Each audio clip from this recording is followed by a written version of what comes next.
Hello guys, welcome back to our YouTube channel. This is शमू। I am तो Chancellor. Guys, कैसे हैं आप सब Hopefully लोग? सब ठीक होंगे। सो गाइस, आज की वीडियो का टाइटल है एस जयशंकर रशिया विजिट आरजू काज़मी पाक मीडिया ऑन इंडिया। पाक मीडिया ऑन इंडिया। तो ये है इसका देखते हैं टाइटल। इसका देखते हैं भाई टाइटल। कैसी वीडियो होती है और क्या इसके अंदर बातचीत हुई है। डॉक्टर एस जयशंकर का रिसेंटली जो है विजिट हुआ है अपना रशिया का, बहुत ही इंपॉर्टेंट विजिट है, तो उसके बारे में सारी जो है गुफ्तगू हुई है, डिबेट हुई है। तो देखते हैं, वीडियो स्टार्ट करते हैं। Here we go. लाइक करिए, सब्सक्राइब करिए, बेल आइकन दबाना बिल्कुल मत भूलिए। सर सबसे पहले आज हम बात करेंगे आपके फॉरेन मिनिस्टर डॉक्टर जयशंकर जो हैं वो रशिया विजिट किया है उन्होंने। किस तरह देखते हैं आप इस विजिट को? साथ साथ उन्होंने ये भी कहा है कि जंग नहीं होनी चाहिए, डायलॉग के जरिए ही हर मामले को हल करना चाहिए। साथ साथ उन्होंने ये भी कहा कि जो कोविड के ज़माने में बहुत नुकसान हुआ है लोगों का, इकोनॉमी में भी, ट्रेड में भी, इस किस्म की स्टेटमेंट्स भी उनकी आई हैं, काफ़ी इंप्रेसिव किस्म की हैं। वैसे आप कैसे देखते हैं उनके इस विजिट को? देखिए आजू जी, दो चार चीजें, ये विजिट को हमें एक डायमेंशन में ही देखना पड़ेगा, दो डायमेंशन में देखना पड़ेगा। जियोपॉलिटिक्स में हो क्या रहा है और जरूरत किस चीज की है, और हमें रशिया से क्या है, रशिया को हमसे क्या क्या चाहिए। ये तीन डायमेंशन है सारी चीज की। पहली सही बात, है। जियोपॉलिटिक्स में क्या रहा है। जियोपॉलिटिक्स में चाइना की स्थिति बद से बदतर हो रही है। आप देख ही रहे हैं हालत क्या हो रही है। चाइना डेस्परेट हो रहा है, गेम्स खेल रहा है।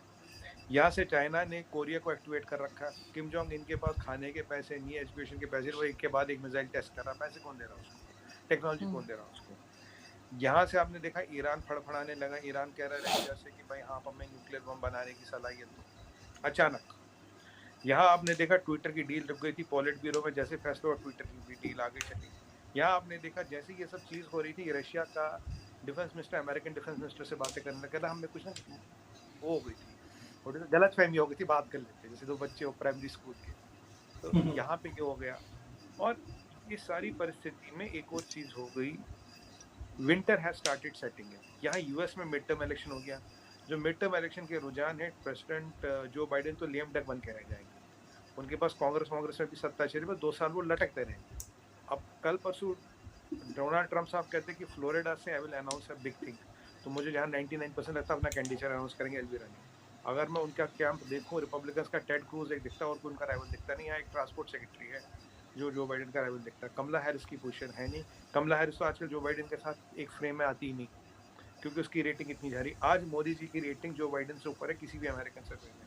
ये सारी चीजें चल रही है। और अमेरिका की एक और दिक्कत, जो यूक्रेन में वॉर हुआ, उसमें सब लोग एक चीज नहीं समझ पा रहे, जो मैं आज नेशनल टीवी पे भी कह चुका हूँ। मैं कहा भाई एक बात सोच, कह रहे जी इससे नहीं अमेरिका की आर्म्स लॉबी चलती है चलती। मैंने कहा भाई मेरे, अमेरिका की आर्म्स लॉबी को चलने के लिए चाहिए यूक्रेन मारे रशियनों को, और यूक्रेन पैसा भेजे अमेरिका में और हथियार खरीदे अमेरिका से, मारे रशियनों की। आइडियल सिचुएशन है। यहाँ सिचुएशन में थोड़ा टर्न है। यहाँ हो क्या रहा है, यूक्रेन मार तो रहा है रशियनों को, पर पैसा कहाँ से आ रहा है? पैसा American tax payer, American tragedy दे रही है आर्म्स कंपनी को।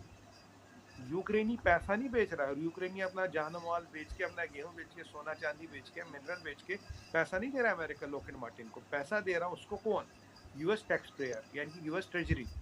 ये परिस्थिति जो राउंड रॉबिन चला, ये हो गया गलत। और सबसे इंपॉर्टेंट बात क्या आजू जी, अब दुनिया को समझ आ गया अभी पुतिन का पलड़ा होगा भारी। जैसे विंटर अब सेट इन हो गया, हम शुरू से बात कर रहे थे आपके चैनल पे, विंटर सेट इन होगा।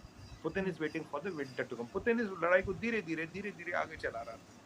जैसे विल्टन होगा, यूएस में एयर की मतलब गैस की किल्लत, यूएस में डीजल की किल्लत, यूएस में energy cost will sky rocket, और पुतिन का जो पावर है वो आ जाएगा। अब तक अमेरिका बहुत डॉलर दे चुका है, Zelensky is not able to deliver. वो जो कॉमेडियन है वो कॉमेडियन ही रहेगा। अब यूएस के टैक्स पेयर सवाल पूछा जाए तो हमारा पैसा वहां क्यों दे रहे हो? यहाँ यूके और फ्रांस ऑलरेडी कह रहा है कि भाई मेरा इस लड़ाई से मतलब नहीं, नेटो का मेंबर नहीं होना चाहिए कौन? ज़ेलेंस्की। ठीक है, ज़ेलेंस्की को पीछे एक उसकी जो बाइडेन की मीटिंग हुई थी, जब जो बाइडेन चिल्लाया था उस पर, कह रहा तू हमें पैसे नहीं दे रहा, हम तुम पे एहसान कर रहे हैं हथियार बेच के। ये मत बोल मुझे ये भी ला दो ये भी ला दो, कोई मंडी नहीं खुली यहाँ पे। हम तुम पे एहसान कर रहे हैं हथियार देके। अब जब ये परिस्थिति हो रही है, और यूएस में इन्फ्लेशन कितना चला गया, करीब 10.1%, 10.5%, इंटरेस्ट रेट 3.5%। ठीक है, चाइना की आप हालत देख ही रहे हो, यूके की आप हालत देख रहे हो। कनाडा, यूएस और यूके में आज इंटरेस्ट रेट 3.5% है, 41 साल में ही हाईएस्ट है। तो इकोनॉमी टाइट हो रही। यहाँ नोपेक करके उन्होंने डॉलर वाला खेल शुरू कर दिया। यहाँ एमबीएस इंडिया आ रहे हैं, सुनिएगा, एमबीएस इंडिया आ रहे हैं। ओके। हम यूएई से पूरी संभावना रुपयों में ट्रेडिंग करेंगे 2 लाख किलो सोने के लिए। अगर MBS रुपये की ट्रेडिंग मान जाते हैं तो फिर हम तेल भी रुपयों में खरीद रहे हैं। अगर सोना और तेल निकल गया, जो सबसे भारी आइटम है हमारे फॉरेन इंपोर्ट्स में, वो हट जाएंगे, ये हम पहले भी बात कर चुके हैं। अब यहाँ ऐसे ऐसे चीज़ें इवैप्ट हो रही है। रशिया का तेल बिक रहा है, रशिया ने तेल में ओपेक को तोड़ दिया। रशिया हमारा बिगेस्ट सप्लायर ऑफ ऑयल बन गया, 20% लिया। और जो मैंने कहा था वो हर पूरी साहब ने भी वही कहा। मैंने कहा भाई जिसको तकलीफ है इंडिया रशिया से सस्ता तेल ले रहा, तुम उससे सस्ता दे दो भाई। अगर सऊदियों को तकलीफ है तुम 10-15% सस्ता दे दो, अमेरिकनों को तकलीफ है तुम 15%, हम तुमसे ले लेंगे। हम थोड़ी ना रशिया से तेल ले रहे हैं यार, सेम कीमत पे 30% सस्ता दे रहा हमें, आप उससे सस्ता दे दो। अब ये सारी चीजें हो रही है। अब सवाल है, दुनिया चाहती है अरे अब ये लड़ाई रुक जाए, किसी भी तरह से रुक जाए और सबकी मूंछ खड़ी रहे, मूंछ बनी रहे, नाक न कटे। अब ऐसी सूरत में एक ही लीडर, एक ही कंट्री है जो ये कर सकता है, वो मोदी जी और डॉक्टर जयशंकर। देखिए इजराइल कह रहा कि मुझे बोला गया है, पर इजराइल तो बेंजामिन नेतन्याहू अभी आए, कह रहे मुझे बोला जा सकता है, तो मतलब अब तक बोला नहीं है। सामने टर्की अपना मतलब खलीफा इधर उधर घूम रहा, 84% इन्फ्लेशन क्या, 84% inflation highest in the world. घर में नहीं दाने, अम्मा चली बुलाने, उसका तो हाल है, उसका तो ये हाल है। 84% इन्फ्लेशन, मतलब आई माय गॉड। लोग इंडिया में कह रहे बड़ी महंगाई है, 7% है, 6.5-7% कह रहे बड़ी महंगाई। 84 सोचिए तुर्की में। अब यूएन कुछ कर रहा। आज 3 दिनों से आपने इंटरनेशनल न्यूज़पेपर में सुर्खियां देखी, होटल्स एक ही सुर्खी है, behind the curtains India is doing a lot. पर्दे के पीछे इंडिया काफी कुछ कर रहा है।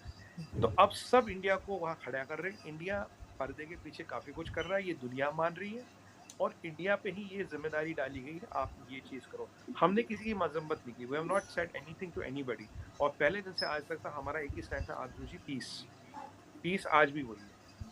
तो अब डॉक्टर जयशंकर साहब आ गए, आप देखने रशिया का भी फेवरेबल स्टेटमेंट आ गया, अमेरिकन का भी फेवरेबल स्टेटमेंट आ गया, वो कार्टून विंस की भी वो कुछ बोला नहीं, राइट। अब सब चाहते हैं लड़ाई रुके, क्योंकि अगर आगे लड़ाई चली तो पुतिन को फिर रोकना इम्पॉसिबल हो जाएगा। अब उसके क्षेत्र में, उसके टाइम जोन में बात आ रही है, तो इंडिया को सबने आगे कर दिया, आप लड़ाई रोको, एक एजेंडा तो ये है। बाकी इन्फ्लेशन ने, महंगाई ने कमर तोड़ दी। आपका पूरा यूरोप रिसेशन में, बाय द वे यूरोप का जर्मनी का चांसलर आपने देखा 3 दिन पहले शी जिनपिंग से मिलने गया था। अब देखिए हालत जर्मनी की होगी, शहबाज शरीफ भी मिल रहा है और चांसलर भी मिल रहा है। अब शहबाज शरीफ की तो मजबूरी है, जर्मनी वालों की इतनी हालत खराब हो गई, वो वहाँ सलाम ठोकने जा रहे हैं। -0.3% इकोनॉमिक आउटलुक है नेक्स्ट ईयर का। कल मुझे एक और चीज पता लगी जो मैं देख के हिल गया, 42 से 50% जो रॉ मटेरियल आता है for German engineering comes from China. अरे तो जर्मनी को बहुत जल्दी पीछे छोड़ देंगे, रहा जापान, टेंशन कोई नहीं। चाइना खत्म, इंडिया और अमेरिका के बाद होगा नंबर 1 नंबर 2 की लड़ाई आने वाले 5 साल। अब ये रही जर्मनी की हालत, ठीक है। यूरोप की हालत, अमेरिका 90% रिसेशन में जाएगा, ये तो दुनिया कहती है, मैं नहीं कहता। अब ऐसे में कह रहे भाई ये जंग रोको, रोकेगा कौन? भारत। एक ये दूसरी चीज, ये तो हो गया कि जियोपॉलिटिक्स में क्या हो गया जी। अब दूसरी चीज पे आते हैं, अब हमारे इंटरेस्ट क्या है रशिया से। देखिए हमारा वेपन्स की बात होती है, हमारी काफ़ी इकोनॉमिक ट्रेड वो सब चल रहा है।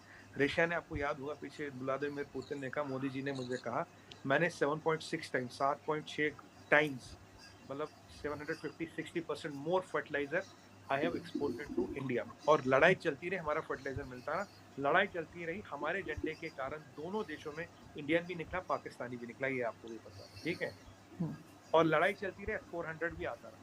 चाइना ने बहुत कोशिश की थी डिले हो जाए, ना आए, कैट लगे, नहीं लगा, S-400 भी आया। जो भी हमारे AMCs थी, जो मैं सपोर्ट स्पेयर था, वो सब ऑनर होता गया। तो बिजनेस एज यूजुअल चलता रहेगा। अब 3-4 चीज़ें हैं इंपॉर्टेंट। पहली चीज़ है मीडिएशन वाली बात जो चली रही है। दूसरी चीज़, हर साल इंडिया और रशिया का एक समिट होता है।